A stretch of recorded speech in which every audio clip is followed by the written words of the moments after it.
Welcome back to MidPoint. Career officer in the U.S. Navy, now a senior naval and military analyst for the Institute for the Study of War, Chris Harmer joins us once again. Chris, today the Turkish president came out and said he believes that this coalition going up against ISIS, the anti-ISIS campaign, is putting way too much attention onto the small city of Kobani. Of course, it's right over the Turkish border. Your comments, and why would this again be something that should be news? Well, the Turks don't want so much emphasis on Kobani because they are not doing anything in Kobani. By emphasizing what is happening and not happening in Kobani, the Turkish inaction sort of comes to the fore. But they are substantively right in the sense that we cannot have an ISIS strategy unless we have an entire strategy that deals with ISIS militarily in Iraq, deals with ISIS militarily in Syria, and has a political solution both in Iraq and in Syria.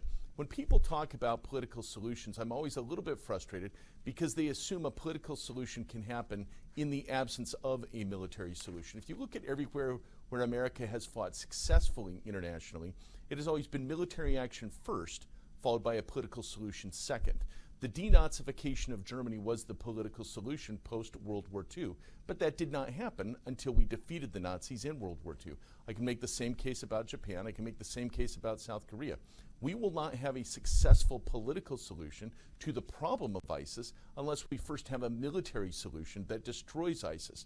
Now, we need to be considering what that political solution will be before we have to consider the political solution at the same time we are enacting a military solution. All right, now I'm going to go ahead and stop you there for a second. I'm going to stop you there for a second because I want to include this.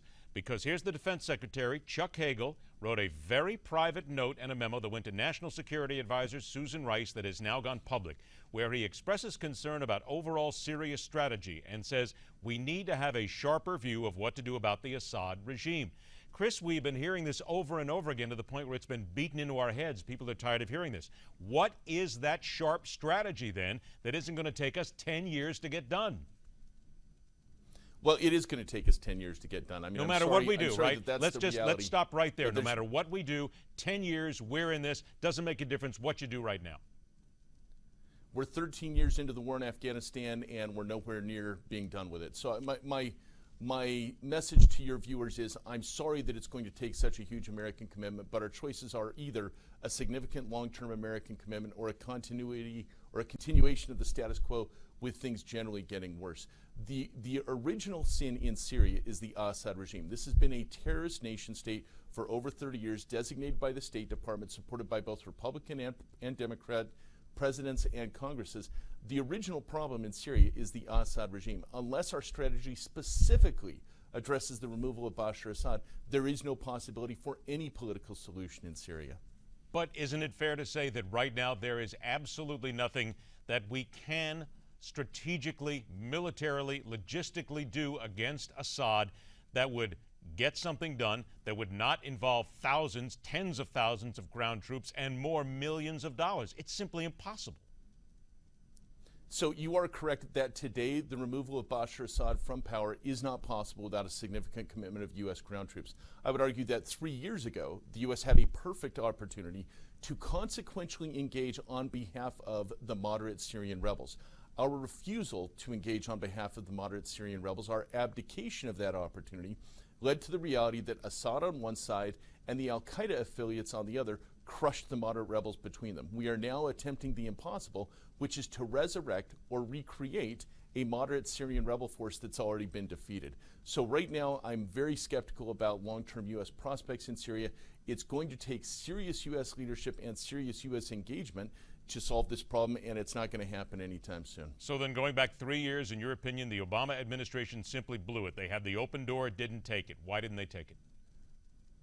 Well, I don't do political analysis. I do strategic analysis, and from a strategic perspective, we had the best possible situation we were ever going to get in Syria. The Free Syrian Army published the Free Syrian Army Proclamation of Principles, which was specifically modeled on the U.S. Declaration of Independence and Constitution. Now, these people, we hadn't tested them, we hadn't tried them, but they were saying all the right things up front. They were saying they believed in a multi-ethnic and multi-denominational nation state, and they showed that to a certain extent.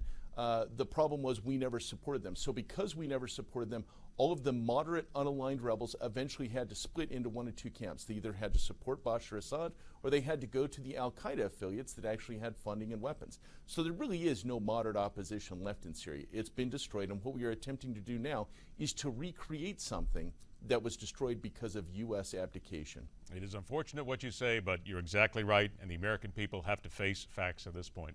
Chris Harmer, it's a pleasure to have you on the show. Thanks so much for joining us. Thank you for your time. My pleasure. Break and back. We head for one of the more exciting World Series ever, which apparently so very few people bother to watch. Here's a great question. Did you watch the World Series? Any one of the games? Ratings weren't bad on Game 7, but quite frankly, the national pastime isn't what it was, again. And at 51 minutes after the hour, bringing some much-needed light to a very dark place in the world. That's right here on MidPoint, where we question everything.